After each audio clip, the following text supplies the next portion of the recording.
आपले आचारविचार चांगले ठेवले पाहिजेत हा एक मुद्दा घेऊन रोटरी क्लब ऑफ दर्पण आपलं काम करत असतंय।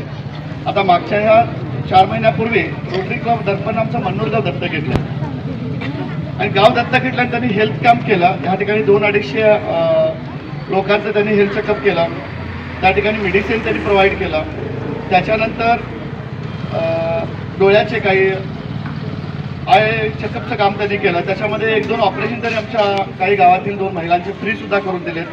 त्याच्यानंतर त्यांनी 5 सप्टेंबर शिक्षक दिनाच्या निमित्तानं आमच्या या भागातील शिक्षकांचा चांगल्या शिक्षकांचा गुणगौरव त्यांनी केला।